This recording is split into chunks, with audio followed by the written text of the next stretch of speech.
This is Paulie McKenzie from The Real McKenzie, and we're blowing it up on Capital Chaos. Stay tuned. Up your shaft. Aye, sir. The Daleks have actually been banned now because they apparently are too scary for the kids. They Really? On the new season or what? on the new, it's been on TV since the 60s. Yeah, 60s, yeah. They really took them off?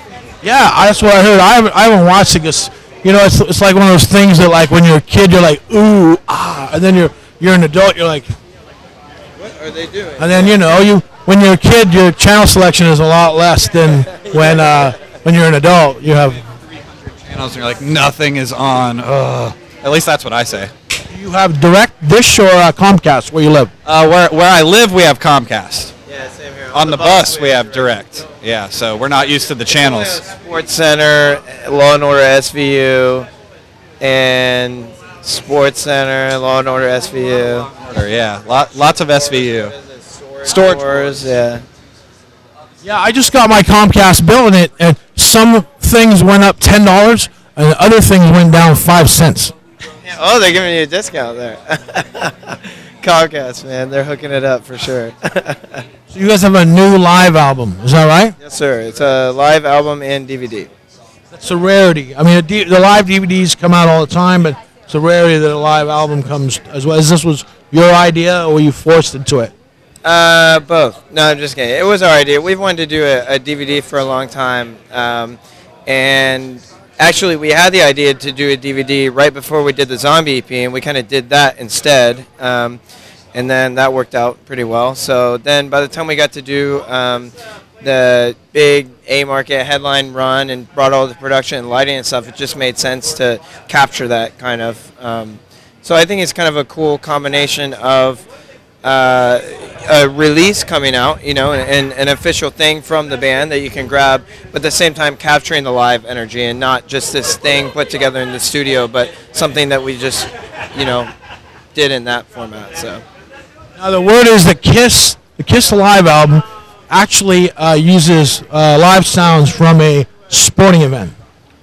I'm imagining that it was mixed into the mix. Yeah. We're not that cool.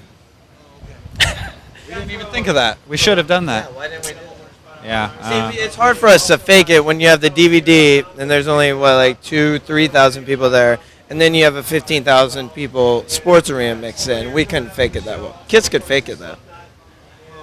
Have you seen Spartacus? The movie? Oh no, the TV show on Stars. Spartacus. No, I haven't actually. I've heard of it, but I haven't seen it. Very violent, gory television show that tries to stay true to the era. Oh, okay. And then they have massive Coliseum scenes with tons of people, and most of it's all computer generated. What network is that on? Stars, he said? Oh, That's on Stars. okay. I'll have to check that out. Do you have a bigger fan base than others in Worcester?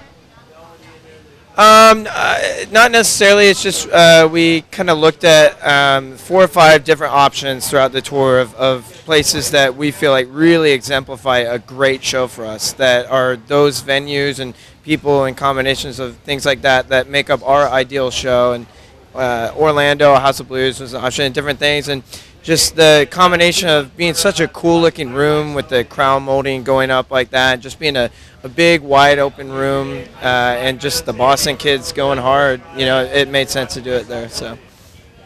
And now, when you write, do you write alone or do you write with other people? You don't write much? He pointed at me because I generally I write like the song skeletons kind of alone, I suppose you could say, on my computer. I do program all the drums into the computer, and then I just write guitar parts and all that. And then I kind of bring that to the band, and we all learn the songs together. And then other times we'll just do our softer songs, I guess you could say. We generally jam as a whole band together. And then the only time we've ever really written with another musician that's not in our band is Adam D. from Killswitch produced our last album. And he helped us with some riffs and taking some riffs out and the song structures and all that. And that was a good experience, and we're looking to do it again. That's awesome. And now this is day 2 of the Mayhem Festival. Yes. There's 5 guys in your band right now, right? Yes. all your ages put together probably are less than the other 3 bands combined. That's very true. Yes. We'd be in wizard age if we added all of our ages together. Yeah, but you know, if you add everybody else's and the other band's age together, they're definitely like super wizard age. We're the children. Yes. We are young. Something we don't get spanked too much. You know what I mean? Fine. You know, in that in the parking lot, the concrete's starting to come up. So there's you know, large size rocks. They're just waiting for crazy people to do crazy things with. But that's over there. You're over here. Yeah. Thankfully, they don't let glass bottles in anymore, I think. So we'll at least live through the chuckage if it comes. I can take a paper cup to the head easier than I can take a glass bottle to the head. So, have you been hit with objects before?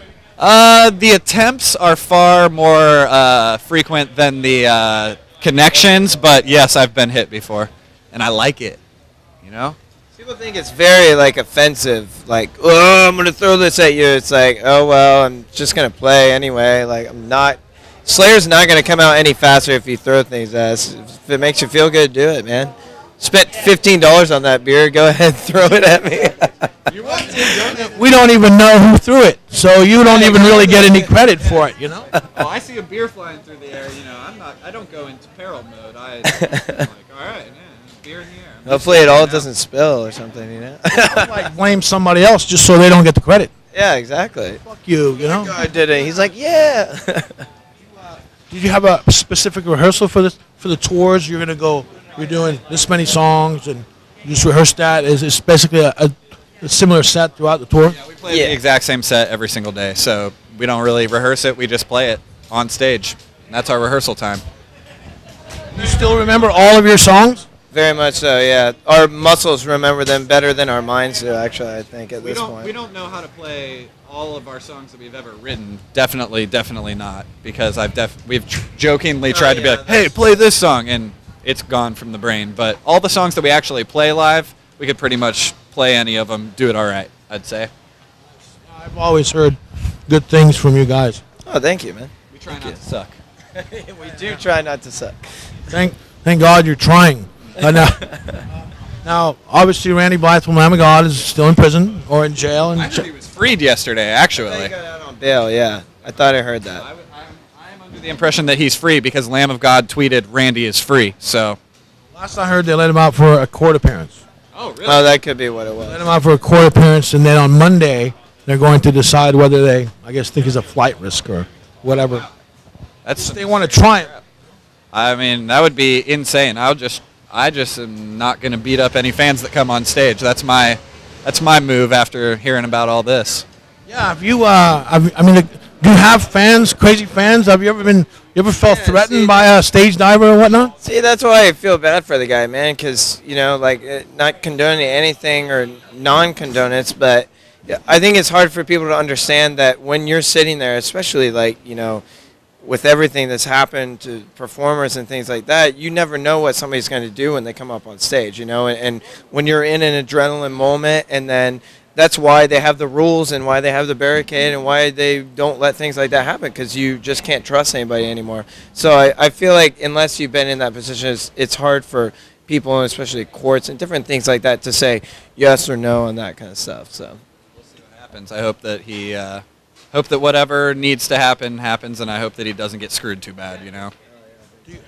Is it security in Europe more lax than here, or do you think it's the same?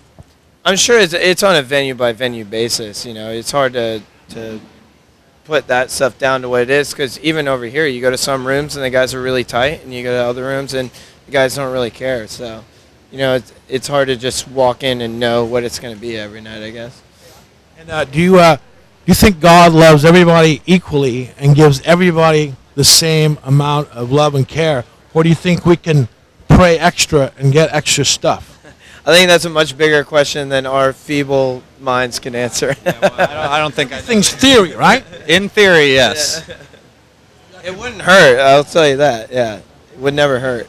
All right, well, thank you so much for your time. Have a great show.